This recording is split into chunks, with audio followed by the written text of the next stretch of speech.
Com a graça e a paz do Senhor Jesus, amém? Bom, eu vou só continuar a pregação, porque depois desse coral, a gargantas de ouro, né, vozes de ouro, não dá como não dizer que vai continuar a pregação, tá certo? Irmãos, a Heloísa, ela pediu para dar um aviso aqui, lembrando da cantina, que vai ocorrer daqui a pouco, em prol do acampamento dos homens da Igreja Batista do Pinheiro. Essa é uma igreja que ama, né? Os homens aqui, alguns têm condições de pagar, mas a igreja também procura criar algumas ações, algumas atividades para aqueles homens da igreja ou das congregações que desejam ir ao acampamento e não têm condições financeiras. E a igreja é uma igreja do amor, né? Isso é uma igreja do amor, tem que também ser solidário com o outro. Então, meus irmãos, pastor Wellington, tem 15 dias que ele disse: Wando, você vai pregar no culto da IBP. Aí eu disse de manhã, ele disse eu disse, está ótimo de manhã. Aí quando foi semana passada, ele disse à noite. Eu digo, também está ótimo à noite. Também está ótimo à noite. Quando a gente vem pregar, a mensagem Deus nos manda. A gente ora, Deus nos manda. Às vezes chega um pouquinho em cima, às vezes chega muito antecipada. E a mensagem de hoje, meus irmãos, eu quero falar sobre o amor. Eu estava logo quando eu cheguei conversando com o Guilherme, eu disse, olha, eu não acredito em coincidência, acredito em providência divina. E aí a pastoral que o Guilherme e a esposa fez, está nessa linha, a pregação, alguém falou para mim também que é nessa linha, então eu creio, Guilherme, que Deus providenciou esse momento, para que a gente possamos falar do amor, claro, de Deus e da gente para com Deus, para a Igreja Batista do Pinheiro. E a gente vê de fato como é que está esse amor, como é que a gente tem criado um amor de relacionamento, tanto com Deus como com o próximo, e qual é a consequência que esse amor, ele traz também para a vida da gente. Porque é muito fácil hoje, pior que não serve nem de frase de efeito, a gente dizer o amor é lindo, o amor é maravilhoso, ame Deus acima de todas as coisas, mas a gente fala isso da boca para fora, muitos falam isso da boca para fora. Enquanto isso, o amor exige da gente compromisso. Então, é nessa perspectiva que hoje à noite, eu queria fazer uma conversa com os irmãos e irmãs da minha igreja, da Igreja Batista do Pinheiro. E aí, a forma como eu vou trabalhar hoje à noite, é o jeito que eu trabalho na Congregação Batista da Alegria. Não vou intelectualizar a pregação em momento nenhum, vou de forma simples tentar discorrer a partir de um texto. E para o tema de hoje à noite, eu pensei no seguinte tema, baseado em Mateus 22, os versos de 34 a 40. Acima de tudo, o amor. Acima de tudo, o amor. Eu acredito nisso, que acima de tudo deve existir de fato o amor na vida da gente. Então eu queria que os irmãos abrissem suas Bíblias aí em Mateus 22, os versos 34 a 40.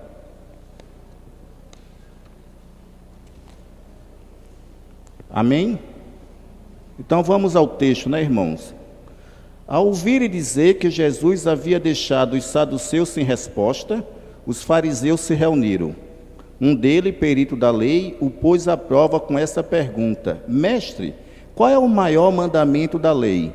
Respondeu-lhe Jesus: amar o Senhor, o teu Deus, de todo o seu coração, de toda a sua alma e de todo o seu entendimento. Este é o primeiro e maior mandamento. E o segundo é semelhante a ele: amar o seu próximo como a si mesmo. Desses dois mandamentos depende toda a lei e os profetas. Amém? Eu queria que nesse momento a Ju mostrasse umas imagens, que eu quero começar a partir dessas imagens que estão sendo mostradas, do que é que a gente compreende a partir da imagem, amar a Deus e ao próximo. É uma imagem aparentemente simples, algumas pessoas distribuindo sopão ou alimentação para pessoas necessitadas, moradoras de rua e tal, né? Depois nós temos um trabalho junto a idosos, que é uma categoria da nossa sociedade esquecida, desvalorizada, e a gente precisa começar a lembrar e a amar essas pessoas também. Nós temos aí um garoto com deficiência, né? Sem os braços, só com as pernas.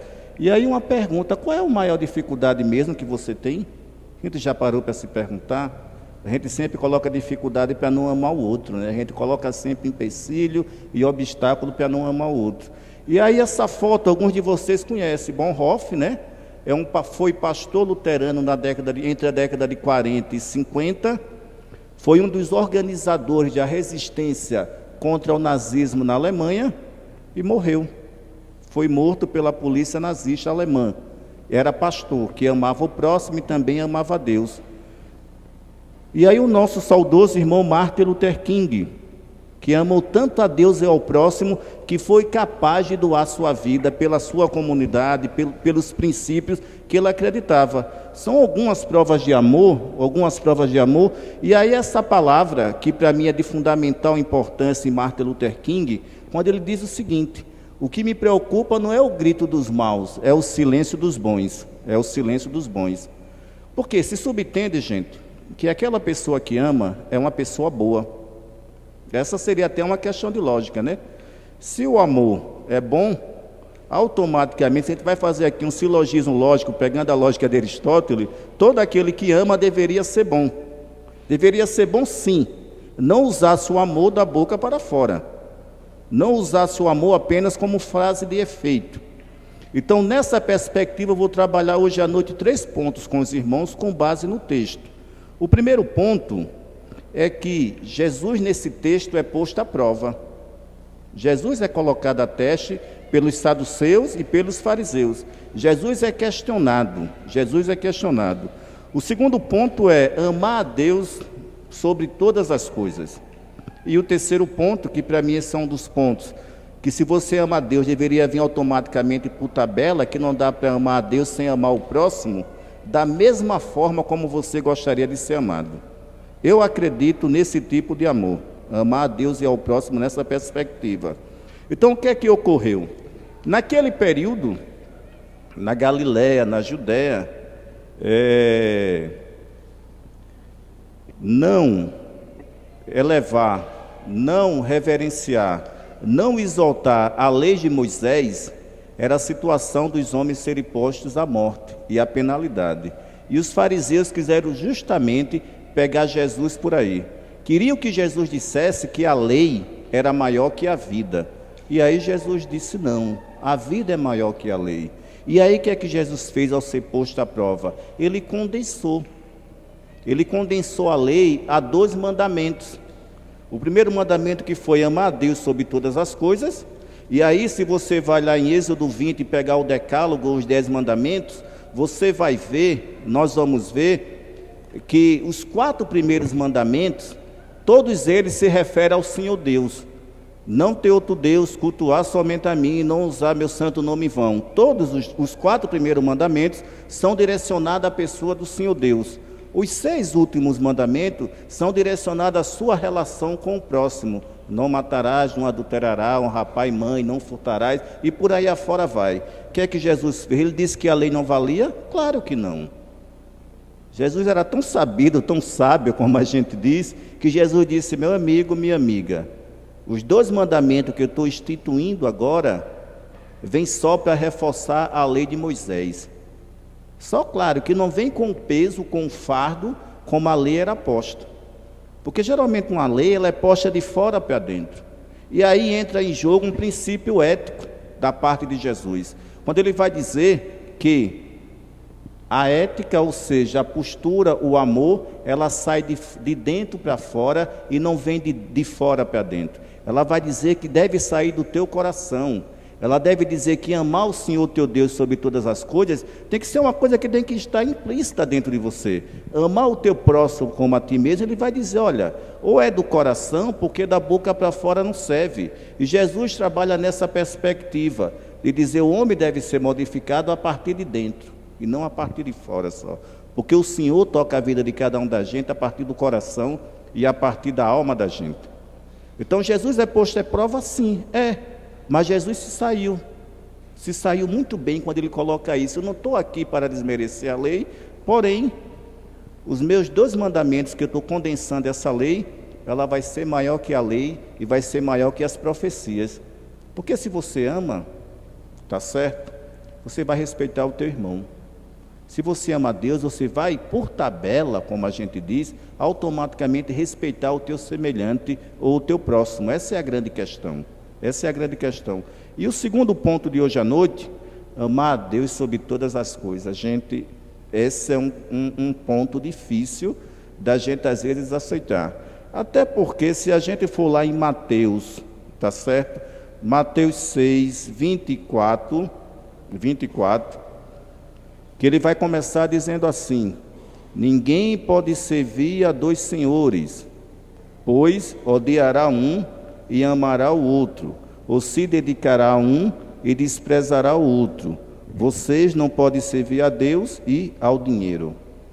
Então Jesus é bastante claro lá em Mateus 6, 24, quando diz assim, ele fortalece justamente o que ele disse em Mateus 20. Ele diz: meu amigo, minha amiga, ou você ama apenas o Senhor teu Deus, ou não adianta você querer andar com dois senhores. E quando a gente fala amar a Deus sobre todas as coisas, alguns da gente até chegamos a tremer, porque a gente tem um apego muito grande às coisas materiais. A gente tem um apego muito grande ao consumismo. Quantos da gente muitas vezes não deixou, coisa que aparentemente pode ser simples, mas que na verdade não é, não deixou de vir ao culto, ou numa ação na comunidade, ou não deixou de fazer uma obra porque estava com outro compromisso pessoal que não podia adiar, tinha um consumismo para ter que fazer, o capitalismo doido na cabeça da gente, a gente termina consumindo, amando e tendo e amando, e quanto mais o tempo passa, e a gente vai se distanciando de Deus, e a gente vai empurrando Deus com a barriga, e vai dizendo: Senhor, depois eu vou, e não vai, e não vem, sim, o Senhor Deus fica no segundo plano. Na verdade é isso. Deus tem ficado na vida de nós cristãos no segundo plano, porque nós nos apegamos ao outro Senhor. Então como é que a gente diz que é cristão e a gente contradiz o primeiro mandamento, que para Jesus é o principal: amar a Deus acima de toda e qualquer coisa, e a gente não se desapega. A gente não se desapega da preguiça, a gente não se desapega do álcool, a gente não se desapega do consumismo, o capitalismo está louco na cabeça da gente, a gente não se desapega para a juventude, adolescente e adulto do Facebook, a gente não se desapega, tem nem o esforço mais de vir na igreja para o culto, a gente não se desapega da internet para ler a palavra, a gente já não pega mais na Bíblia de papel, a gente já não pega mais na palavra de papel, hoje é tudo virtual. Então Deus, como é que nós vamos amar a Ti se a gente não Te priorizamos em nossas vidas? Como é que isso pode ocorrer? Como é que eu sou cristão e estou contradizendo a Cristo? Estou colocando Cristo à prova também? Então essa reflexão é para a gente começar a perceber onde é que Deus está ocupando lugar no coração de cada um da gente. O que é prioridade na nossa vida? É amar a Deus ou servir a dois senhores? Ou é servir só ao outro Senhor e esquecer a Deus? Porque se você está com 12, meu amigo, minha amiga, você vai esquecer de um. E eu creio que é menos cômodo para a gente esquecer de Deus. Porque Deus para a gente cobra. Amar a Deus é ter compromisso. E esse compromisso a gente não quer ter na maioria das vezes. Boa parte das pessoas não quer ter. É muito bom a igreja cheia. É muito bom saber que o Brasil é um país hoje que está em segundo lugar os evangélicos. Agora, que evangélicos mesmo? Do IBGE? Aqueles que dizem que são e não são? Aqueles que dizem que ama a Deus, mas na verdade não ama a Deus? Ama a prosperidade? Ama usar o nome de Deus para achar que vai crescer na vida? Que igreja o Brasil está construindo? Que igreja nós cristãos estamos construindo? Onde Deus deixa de estar em primeiro lugar na vida da gente e Deus passa a estar em segundo plano. Onde o consumismo tem ocupado parte da nossa vida, onde os casamentos têm se destruído por conta do consumismo que é grande, por conta de tudo que tem acabado com as famílias. E hoje na sociedade que a gente vive, é cafona você dizer que ama a Deus. Vocês sabem disso melhor do que eu. Quando eu me converti na Igreja Batista do Pinheiro, tem 5, 6 anos, um amigo meu chegou para mim e disse: Wando, você voltou a ser alienado? Eu disse: voltei. É tão bom ser alienado nessa perspectiva, porque é uma alienação que tem me libertado, que tem fazendo com que eu volte à casa do Senhor e o coloque no primeiro plano, na primeira linha de frente. Eu acho que nós precisamos repensar, enquanto cristãos, nossa forma de amar a Deus acima de todas as coisas. Porque quem ama a Deus acima de todas as coisas não se envergonha, não. Quem ama a Deus acima de todas as coisas está dando o teu testemunho. Quem ama a Deus acima de todas as coisas se coloca a serviço do outro, se coloca à disposição do outro, tem compaixão do outro. E essa é uma igreja que a gente sabe que tem compaixão. E que Deus abençoe a nossa Igreja Batista do Pinheiro, para que a compaixão esteja presente aqui na vida dessa igreja, para que o Senhor esteja no primeiro plano dessa igreja. É nessa igreja que eu acredito, é nessa igreja que eu quero construir. É essa igreja boa, samaritana, que tem compaixão das pessoas, que se coloca no lugar das pessoas, que eu prego. É nessa igreja que vai ajudar as pessoas a crescer na vida. Então, colocar Deus no primeiro plano é a gente dizer: Senhor, o Senhor vai na frente. Eu creio que o Senhor vai abrindo o caminho, que o Senhor vai abençoando, que o Senhor vai orientando a vida da gente. É nisso que eu creio. Deus, Ele não cobra da gente nada além daquilo que a gente possa fazer. Nada além daquilo que a gente possa fazer. Ele não está pedindo para a gente morrer mais na cruz. Jesus já fez isso. Ele está dizendo: só me ama e me coloca no primeiro plano da tua vida. E o terceiro ponto, irmãos, esse também é meio complicado: amar o próximo como a si mesmo, né? Quem aqui, sinceramente, chega um pedinte da casa da gente, a nossa tendência, pessoal, é dar aquele produto que está perto de se vencer. Vocês já se sentiram assim? É dar aquele produto que está próximo de se vencer ou vencido. É dar aquilo, muitas vezes, para aquela pessoa que chega na minha casa necessitada, aquilo que para mim não serve. Quando eu vou montar, quando a sociedade, as pessoas que estão na igreja vão montar as cestas básicas para dar de caridade, na ação social, não sei onde, nós procuramos comprar produtos geralmente de segunda categoria, de segunda linha, de um fabricante duvidoso.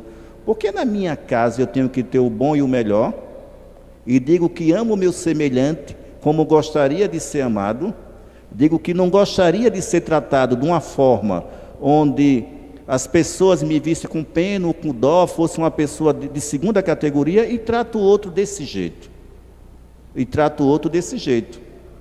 Isso é o que tem feito com que a gente comece a refletir nesse compromisso também com o outro. E aí nós tivemos algumas imagens aí. O texto de Jesus, ele nos aponta o seguinte: ele não diz que você primeiro tem que amar a Deus e ao outro, não. Apesar de Jesus fazer essa escala, o primeiro mandamento é amar a Deus e o segundo, amar o teu próximo como a ti mesmo.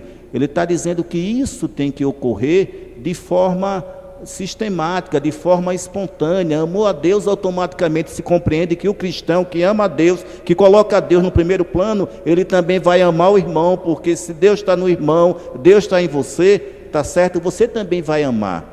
Você não vai esperar que um anjo desça até você e diga assim: ajude teu irmão e tua irmã que está necessitado, ajuda teu irmão que está passando por uma crise de família, ajuda teu irmão nisso. Não vai ocorrer isso, porque se compreende que é automático. Amou a Deus, ama o irmão, amou a Deus, ama o irmão. E isso tem que ser de fato automático. Ligou, desligou. Tem que ser isso, porque é nessa perspectiva que Jesus vai combater os fariseus, que Jesus vai combater os saduceus. Os fariseus que davam esmola e diziam: eu dou esmola, e por isso eu vou ser salvo. Ser salvo pelas obras? Temos que ser salvo pelo amor e pela misericórdia que Deus tem que ter da vida da gente.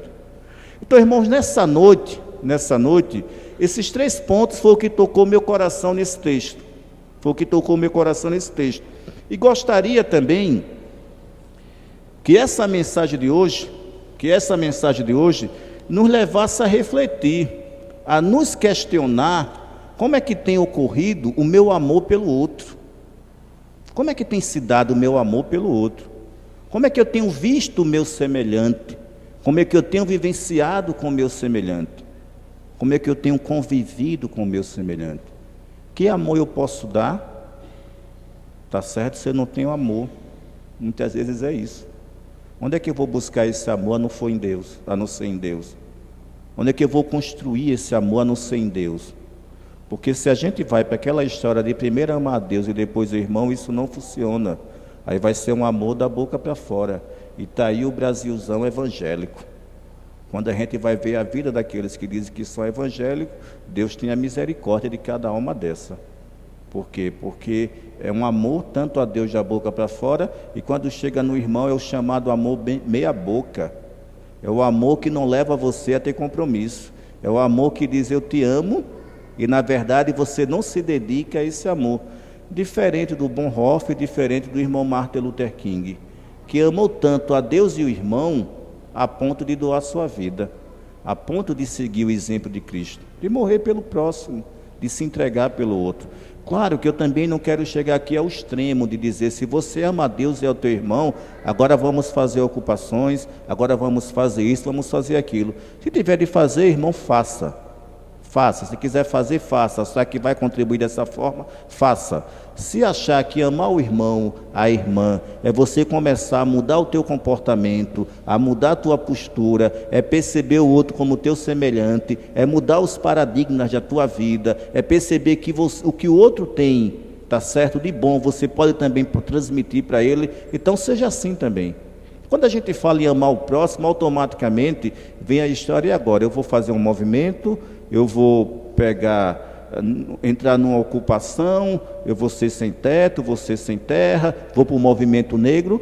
Necessariamente não, porque nós cristãos, nós precisamos mudar de dentro para fora. Muitos irmãos estão no movimento, mas aí estão no movimento daquele amor meia boca, enquanto não aparece uma outra proposta. Eu acredito no irmão que ama o outro quando ele começa a mudar a partir de si, quando ele começa a mudar a partir do seu coração. Esse é o irmão, quando ele se muda, ele tem condições de mudar a sociedade. Ele se coloca à disposição do outro em qualquer circunstância, em qualquer situação. Ele se coloca assim. Ele não se torna omisso. Ele vai ser um cidadão ativo. E eu creio que é nisso que Cristo pregou. Para mim, toda a vida de Cristo foi em cima desses dois pontos: amar o Pai acima de qualquer coisa e amar o próximo como a ti mesmo. Cristo tinha gestos de amores mais sentimentais, claro que tinha. Porém, quando as pessoas passavam fome, ele ali estava. Quando encontrava um doente, curava. Quando precisava ressuscitar, ressuscitava. Isso é exemplo de amor e compaixão pelo próximo. Isso é exemplo de amor e compaixão pelo próximo. E para concluir, irmão, quero dizer o seguinte: o amor de Deus implica na vida da gente mudar a atitude. Amor por Deus implica mudar a atitude. Ou a gente muda comportamento, ou a gente muda posturas, ou a gente não vai amar Deus, não, a gente vai fingir que ama Deus. Vai ser um amor mais ou menos. E eu creio que esse amor mais ou menos não chega no coração de Deus. Não chega no coração de Deus. Porque se a gente ama Deus, automaticamente você deve amar o teu próximo. Às vezes o próximo é até o teu inimigo. A gente sabe disso. Aí que é a grande história. Porque aí, poxa vida, eu vou agora começar a amar o meu inimigo, aquele que matou, aquele que roubou, aquele que agrediu, aquele que corrompeu, que foi corrupto, e eu vou amar esse cidadão? É o que a mensagem pede. Porque se você não começar a amá-los, não orar pela vida deles, aí você vai ser de fato um cristão meia boca, aquele que vai estar fazendo o que é fácil. É muito bom a gente amar as pessoas que a gente gosta. Amar minha esposa, meu filho, meu pai, meu pastor, minha igreja, é muito bom. Agora, quando a gente parte para amar as pessoas que a gente não conhece, ou as pessoas que a gente até tem uma raivazinha, tem um rancorzinho, aí é o grande desafio. É o grande desafio. A gente vai dizer primeiro, eu não sou Jesus, né? Para amar o inimigo. Só Jesus amou o inimigo, coisa nenhuma. Jesus disse que esse é meu exemplo, então pega a tua cruz e segue-me. Porque aí o amor até Deus, essa construção do amor até Deus, não é um amor abstrato, é um amor concreto. E se é um amor concreto, requer da gente gestos concretos, requer da gente compromisso com a vida do outro e com a minha vida. Então é nisso que eu acredito, meu irmão. Eu acredito nisso. Amar a Deus tem que amar automaticamente ao próximo. Amém?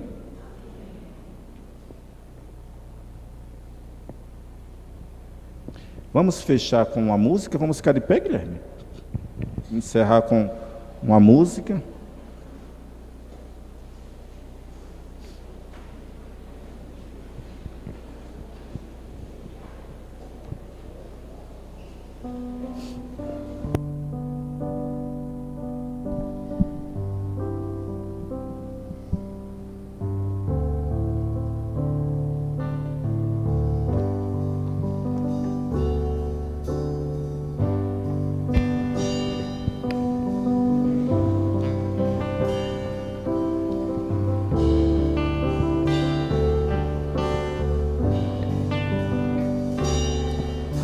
Cada vez que a minha fé é provada, Tu me dás a chance de crescer um pouco mais.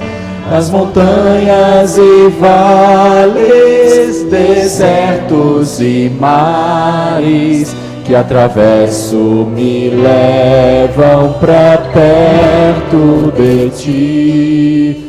Minhas provações não são maiores que o meu Deus e não vão me impedir de caminhar. Se diante de mim não se abrir o mar, Deus vai me fazer andar por sobre as águas, rompendo em fé. Minha vida se revestirá do Teu poder, rompendo em fé.